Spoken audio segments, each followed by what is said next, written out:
And most people are bringing their children to a pediatrician. And a pediatrician can oftentimes help with a referral. I always caution parents about getting meds from the pediatrician if they're not particularly trained, and I don't mean to cast aspersions, but pediatricians might be addressing a symptom that's really symptomatic of something else that needs to be addressed as an underlying cause. So that's a start point a lot of times, because that's your entry into the medical field with your pediatrician, and they're usually fairly well versed in who they would use for referral sources also. So the pediatrician, the school, they can call 211 because we have that special behavioral health hotline as well as the special needs hotline there, so that they can help get directed to those assessment or the other services. And Joanne, I know you wanted to talk about those CSC funded services, which I always like to hear about how that's working. Talk about that. Sure. When you think of a child with mental health issues, mental health needs, they may go during the day to public school, and they may struggle in a regular after-school setting, an after-school program that isn't specially equipped to deal with children with mental health needs. So CSC has funded some programs, some therapeutic after-school programs specifically for kids with mental health needs. And therefore, these programs have staff who are trained in dealing with kids with mental health needs, and our programs are specially geared for them. One of our favorite programs is our Martial Arts for Peace program. It's called Violence Prevention and Character Development through Martial Arts for Peace. And it's an amazing program where kids get the physical activity of martial arts. There's no sparring, there's the kata. They learn about self-discipline, self-control.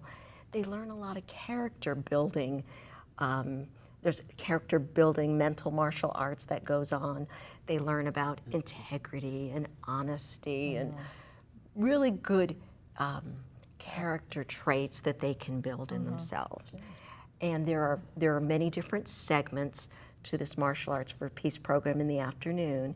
And then in the summertime, during the Martial Arts for Peace program, we've got a full day with the kids. So it's a blast. The kids really get a lot of exercise, learn some great skills, actually compete against other children in martial arts competitions, and build their self-esteem, really feel good about themselves through the summer and what they've accomplished and grown. So it's a great program, and it's important to have these specialty programs for kids where their parents aren't getting called up. Gee, your child is not behaving, your child just got into a fight, come pick him or her up. And of course the parent has to work, and we've had parents who've come to us from other programs where they were in jeopardy of losing their job. So a specialty program, thankfully funded through the Children's Services Council, and I know you've got a few of them throughout the county, really make a huge difference, not only in the lives of these kids, but in the families. The families get to retain their work. Sometimes we give them phone calls to say, gee, your kids had a great day. And they're like, wow. We usually don't get those kind of phone calls.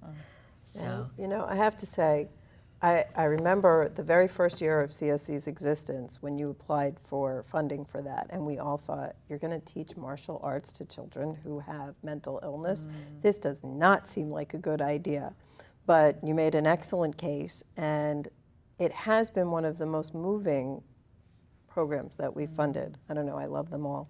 But I remember, and I've followed some of the young people who I became attached to early on, who now are young men who it completely changed their lives. And when they came to talk to us as 9 and 10-year-olds and stood there in their little outfits and said, you know, I used to act out, I used to talk back, I used to do, and now I've learned respect and to take care of my things, and I've learned to control my behavior.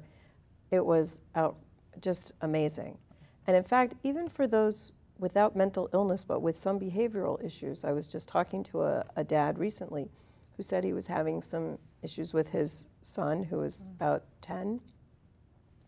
And again, this gets to that, where do you know the difference between mental illness and just the typical acting out? He said he put him in martial arts and completely changed his behavior.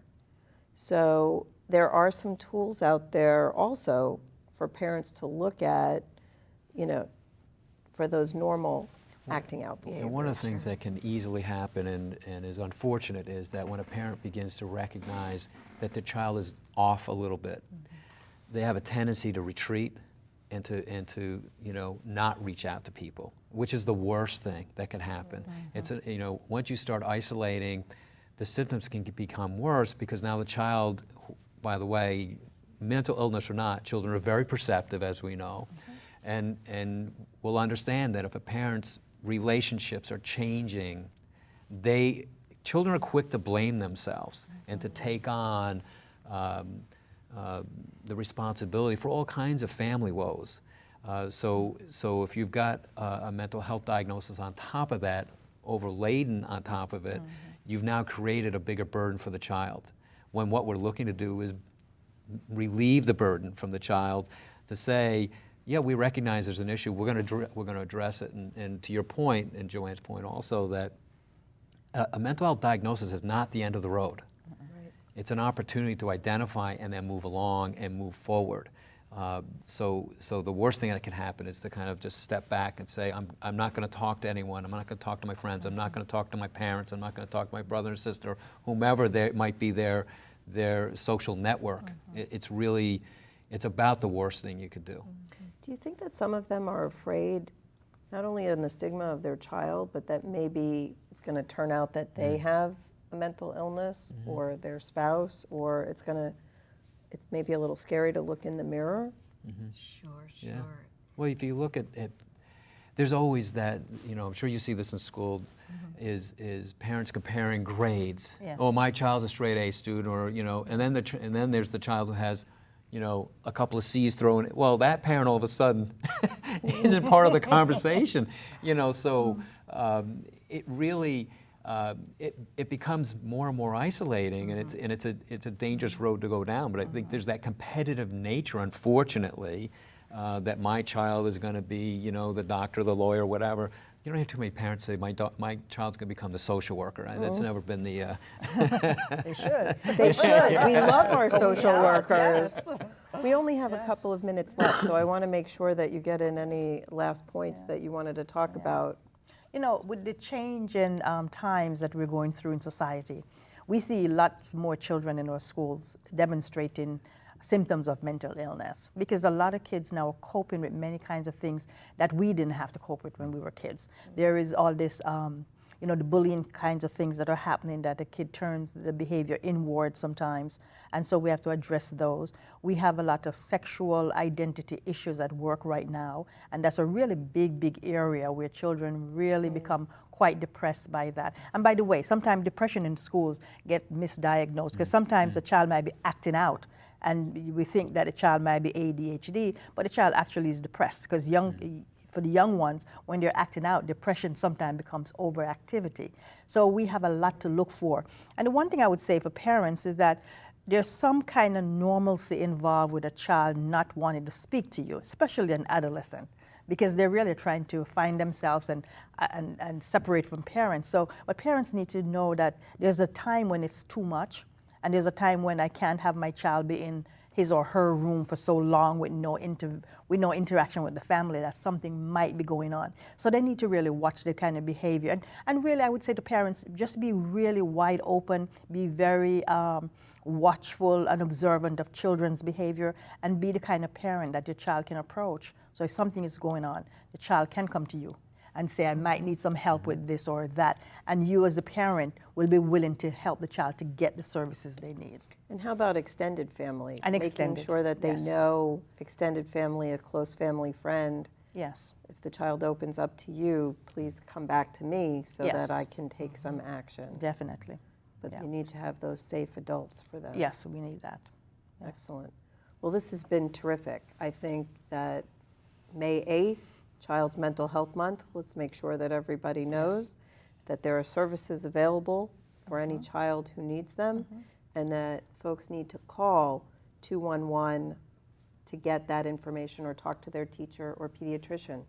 Because if you're working with children and youth in the area of mental health, it has its challenges, but there are programs and resources that can help families and caregivers identify the issues and find that right balance between expected developmental challenges and outright mental disorders that require treatment. But there is hope for you and for your child. I want to thank Paul Jaquith, Laurel Thompson, and Joanne Correia-Kent for joining us today to discuss these issues. I've been your host, Cindy Arenberg-Seltzer, President and CEO of the Children's Services Council of Broward County, where our mission is to empower Broward's children to become responsible, productive adults, capable of realizing their full potential, their hopes, and their dreams. For copies of this program or any other episode of Future First, please call the Children's Services Council at 954-377-1000 or visit www.cscbroward.org. I hope you'll like us on Facebook, and remember to join us next time on Future First, Focus on Broward's Children.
Hello, I'm Cindy Arenberg-Seltzer, President and CEO of the Children's Services Council of Broward County.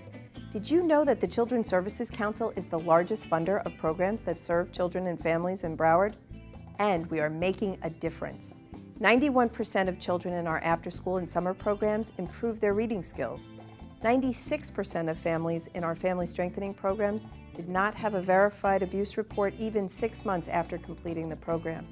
And 93% of youth with special needs showed employability and job skills proficiency. Learn more about the Children's Services Council of Broward County and the impact of the programs we fund by visiting our website, www.cscbroward.org, or call 954-377-1000.